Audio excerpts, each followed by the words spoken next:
Deixa eu ajeitar. Eu estou muito feliz de estar aqui, logo fazendo esse primeiro episódio, porque desde o ano passado eu venho planejando algo impactante para trazer um pouco mais de emoção para minha vida, mas eu quero que este seja um espaço para eu trazer todas as coisas que a gente geralmente não quer ver em relação à nossa essência. E como a gente pode usar isso ao nosso favor para que a gente se torne cada vez mais autênticos. Então, deixa eu começar me apresentando. Eu sou a Júlia Golmia e esse é o canal Podcast Quase Mito. Aqui, ser real é o novo épico. Aquilo que muitas vezes a gente enxerga como inalcançável, que eu acredito que seja já um luxo para nossa sociedade, não é apenas um mito, é uma construção. E começa em você.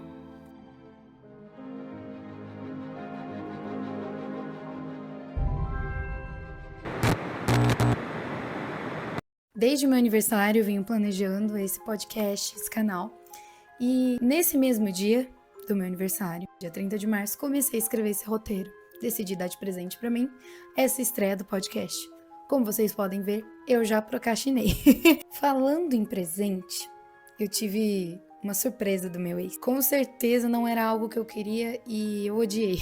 Mas foi a melhor coisa que me aconteceu durante esse período. Se eu tô feliz com o pé na bunda, ninguém fica feliz com uma coisa dessas. Vocês acham que eu sou o quê? O ChatGPT conversando com vocês aqui? Que tá tudo bem e que tudo vai ser resolvido com positividade tóxica? Já faz 7 meses, mais ou menos, desde então. E eu tive uma experiência em cada mês de uma forma diferente. No primeiro mês eu fui bem compreensiva, imaginativa, né? A gente tem sempre aquela situação de imaginar amizade entre os dois. No terceiro mês eu já vi que não tinha mais volta e a torre caiu de vez. Daí em diante, eu percebi que ele acabou me dando algo que a gente esquece muitas vezes quando essa situação acontece. A possibilidade. Quantas vezes a gente fica no que poderia ser e esquece o que pode ser? Eu sei que tudo que eu vou colocar aqui é como se fosse um tapa na cara e um beijo na testa. Mas às vezes, um pé na bunda é o melhor presente que você pode receber para ganhar o que você realmente merece. Então vamos lá. Primeiro, é o fim. O que exatamente? Imaginem comigo. Parabéns, você finalmente conseguiu entrar em uma situação que você sempre quis. Você conhece alguém que bateu toda a sua checklist. Teve encontros naturais, cheios de química, e mesmo assim, bem pé no chão. Levou pra conhecer a família, os amigos, e finalmente você tinha orgulho de ter alguém pra assumir e compartilhar a vida. Eu não preciso dar detalhes das coisas que te incomodavam, mas você deixou passar. Algumas coisas podem ser ajustadas com tempo e convivência. Afinal, quando a gente ama, tudo se faz, né? Sacrifícios têm que ser feitos de ambas as partes. Ponto é quando essas diferenças se atritam tanto a ponto de ralar. E mesmo assim a gente fica. Falar, não, essa situação vai mudar. Tudo que eu falei até agora foi apenas uma historinha do que às vezes pode cegar a gente momentaneamente quando a casa tá pra cair. Eu vou pular direto pra ferida. No momento em que algo termina, seja um relacionamento ou qualquer coisa, qualquer ciclo importante, a dor inicial pode fazer-nos acreditar que aquela era a única opção para nossa felicidade. Quem não conhece isso, não é? É dolorosa a sensação de estar nessa fase, mas é natural que a gente ainda busque justificativas para tentar reabrir essas portas que fecharam. Eu já começo indo para a primeira solução para essa situação, que eu não gosto de enrolação. Então eu te dou 2 cenários. O primeiro é você se colocar numa situação que poderia ter sido. Minha família, eu amava e a família dele me amava. Eu adoro essa aprovação que eu recebo da minha família, dos meus amigos por estar com ele. Porque não dar certo no futuro, não é? Um dia pode acontecer, nunca se sabe. Ele vai ver que foi um erro e que a gente pode tentar.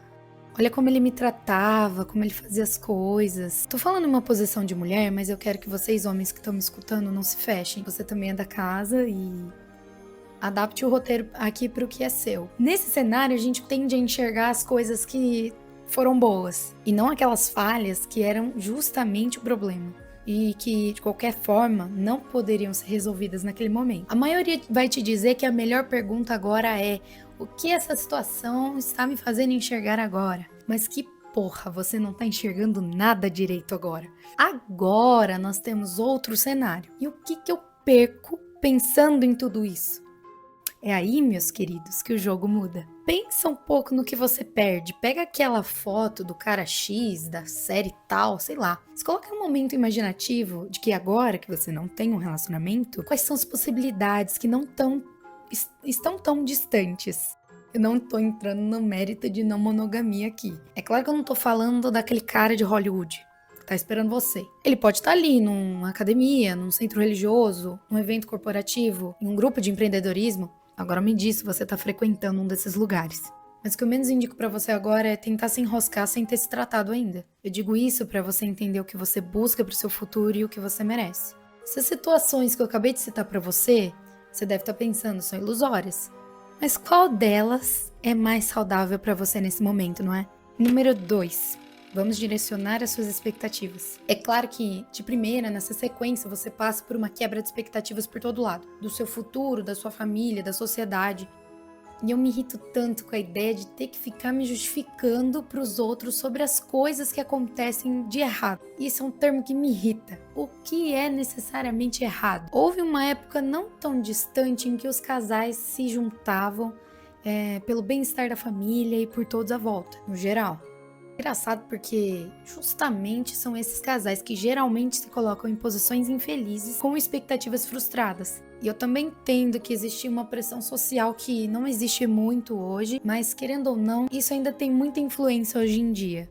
Principalmente para quem se divorcia com filhos. Eu tenho amigas que passaram por isso e minha própria mãe foi uma delas. Isso é algo que nos coloca atravessando uma trincheira. Eu fico aqui para que não haja uma guerra lá fora, mas a guerra acontece aqui dentro até que a morte os separe. Ou eu entro num campo de batalha difícil, mas temporário. O que realmente é certo a se fazer? Eu abri bem o leque de situações que podem acontecer, porque pode estar enxergando algo agora que pode acontecer se as coisas se mantiverem como estão, entendeu? E é pra isso que a gente tá aqui, pra enxergar as possibilidades do que poderia ter sido e do que pode ser, pro bem ou pro mal. Aqui eu também não vou entrar no assunto de instabilidade na relação, porque é outra categoria. Toda relação precisa ser trabalhada. Mas o que eu tô focando aqui é o trabalho interior e sobre tomar decisões mais adequadas, de acordo com os fatos e diferenciando tanto para você quanto para o outro o que é tóxico. Eu mesma conversando com minha sogra, ela me contou sobre situações que eu não vou entrar em detalhes, mas que me fizeram questionar o que poderia ter acontecido se eu fosse além. Foi mais uma corrente que se quebrou em relação às minhas expectativas. Eu fui além de apenas um ponto de vista sobre essa situação. Coisas que quando a gente tá apaixonado não fazemos. Coisas que nos cegam sobre comportamentos, com a família, com os amigos, ou com os trejeitos da pessoa. Coisas que você percebe depois que se casou ou que se divorciou. Agora vamos dar uma caminhada por esse trajeto que a gente precisa passar. Eu falei tanto dos outros agora, eu quero falar de você. Esquece aquele cara de Hollywood. Eu quero que você pense sobre os seus hobbies, sua carreira e o seu trabalho. Eu tenho 23 anos, terminei meu relacionamento no fim de uma graduação, eu estava cursando arquitetura e urbanismo, no meio de um trabalho de conclusão de curso, estagiando, mas querendo ir para São Paulo, fazer uma pós em design de interiores. E ainda assim, me sentindo super perdida em relação ao que eu queria fazer da minha vida. Eu sempre quis ir para São Paulo porque é a terra das possibilidades. Minha cabeça sempre foi muito parecida com a Gina Rink, do De Repente 30. Eu tenho uma visão romantizada do trabalho e da carreira, porque pra mim morar em uma cidade grande é um sonho que eu quero realizar. Ele morava em São Paulo, mas tinha família na minha cidade. Eu via vantagem em tudo isso pra acontecer. Eu não me via morando com ele, mas pelo menos me aproximando mais. Enfim, quando o pé na bunda veio, eu percebi que eu ia fazer uma pós que eu não queria. Eu não queria mais ir para São Paulo. E aí eu me peguei pensando, será que eu tava tomando as minhas decisões por ele? Não, porque eu sempre tive vontade de ir para São Paulo. Mas a minha família me colocou em uma situação, mesmo não tendo intenção, em uma posição com ele. Eu poderia ir para São Paulo, porque eu estaria segura. A segurança foi embora e eu não quis mais. Eu também achei que ia ser muita pressão e dificuldade financeira para o momento. E essa situação toda não foi para falar de uma situação ruim, mas de um livramento. Imagina comigo, se ele não tivesse me falado a tempo e eu tivesse ido para São Paulo, colocado toda essa expectativa em prática, morando sozinha em uma faculdade que eu até achei legal, mas não era o que eu queria realmente. Eu tenho certeza que essa situação seria muito pior do que onde acabou. Enfim, essa situação me deu a oportunidade de enxergar além de onde eu estava na minha vida e me deu a oportunidade de olhar mais longe o todo. Pensa comigo, com tudo isso que eu te falei sobre estar recém-formada, buscar um propósito para minha carreira, não mais satisfeita com a minha própria cidade, eu estou com tempo para ter um relacionamento sério agora? Eu não disse que eu tô fechada para relações, porque essa situação pode acontecer, mas distribuindo perspectivas e prioridades. Não é de costume a gente priorizar o que realmente deve ser priorizado. Tanto no meu caso, quanto no dele, meu ex, a prioridade não era relacionamento, mas sim a carreira. Em um momento que ambos não conseguiram conciliar os dois. Onde eu quero chegar com tudo isso é que eu quero que você reflita se tudo que tem para acontecer na sua vida tá realmente alinhado com o relacionamento que você tem agora. Se é possível você manter esse relacionamento, mesmo que ocorram mudanças intensas, como mudar de cidade. Eu não aconselho você começar um relacionamento em um lugar que você não pretende ficar, a não ser que seja a curto prazo, ou que o seu pretendente, o seu parceiro, também tenha os mesmos objetivos que você. Deixe os outros pensarem e falarem o que eles quiserem, mesmo que seja difícil. Principalmente quando é um pé na bunda e a gente odeia que a derrota é nossa. Mas que é realmente uma derrota. E esta é a terceira fase, em que é a assustadora liberdade e as cenas dos próximos capítulos. Existe um estudo que fala sobre essa sensação de corte de expectativa que temos quando algo acaba. Isso é chamado quebra de narrativa.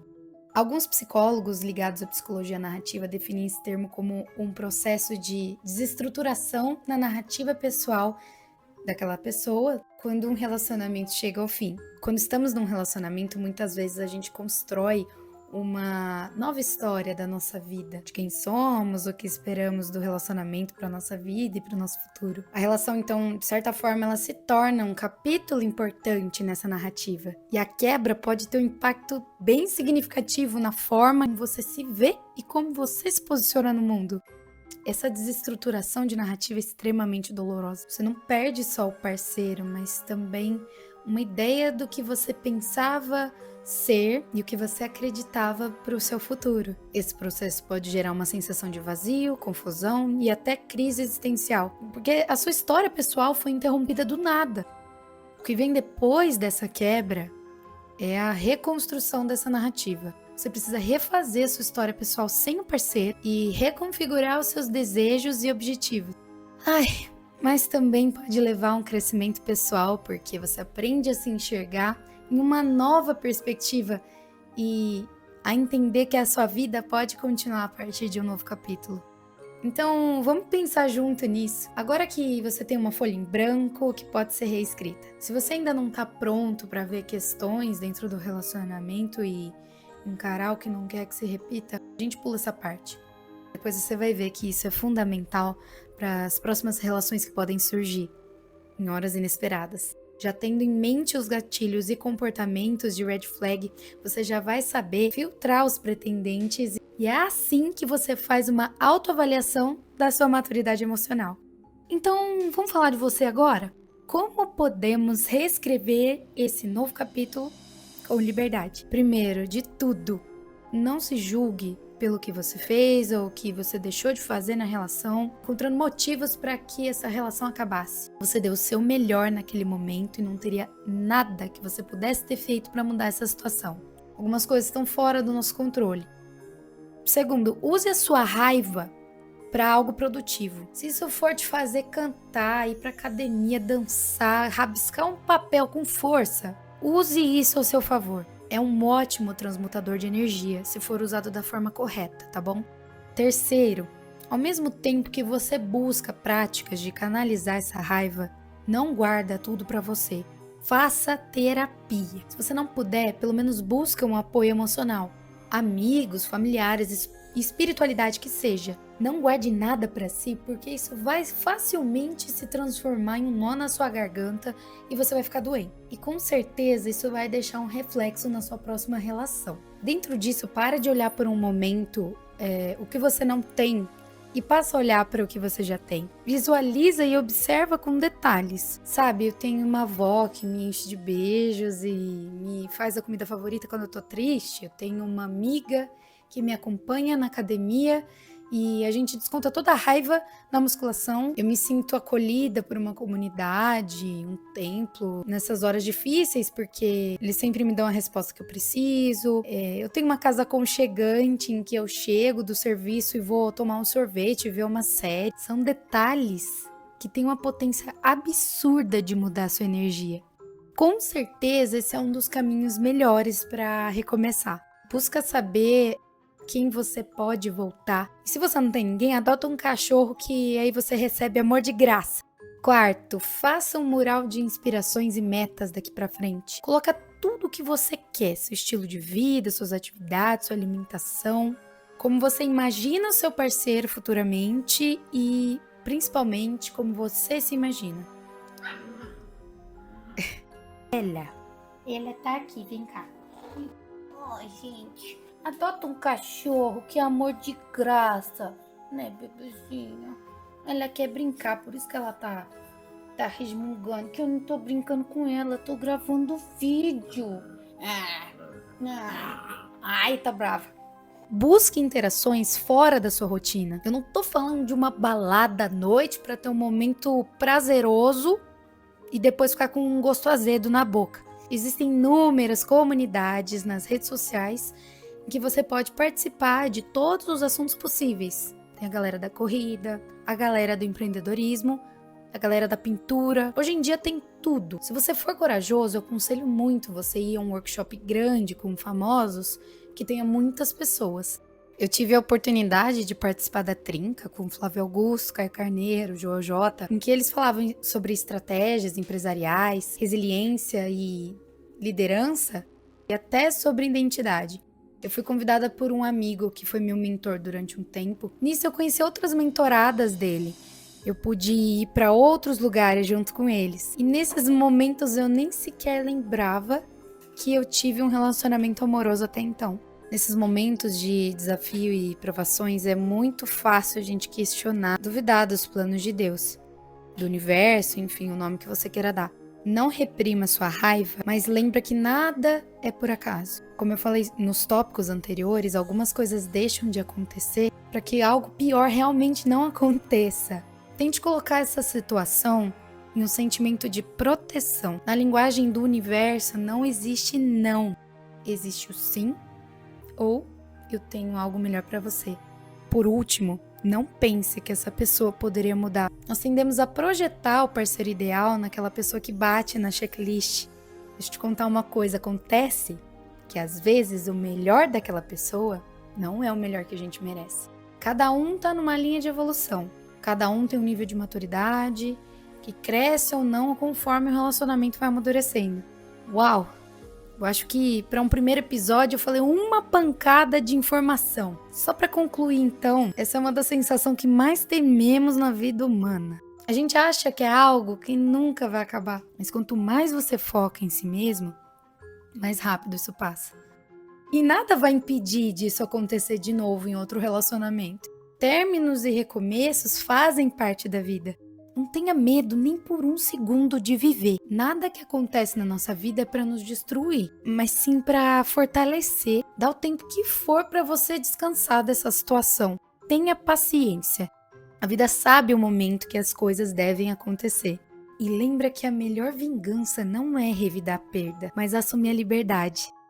Eu realmente espero que isso tenha sido aquele apoio emocional que você estava precisando. E eu espero te ver por aqui mais vezes para que a gente possa cada vez mais construir uma versão melhor de todos nós. Então, você que está aí no Spotify ou no YouTube, me fala aí nos comentários e lá no Insta se vocês já passaram por isso. Você, alien, que tá aí, que nunca passou por isso, se tiver por aí também, me conta como é nunca ter vivido de verdade. Até a próxima!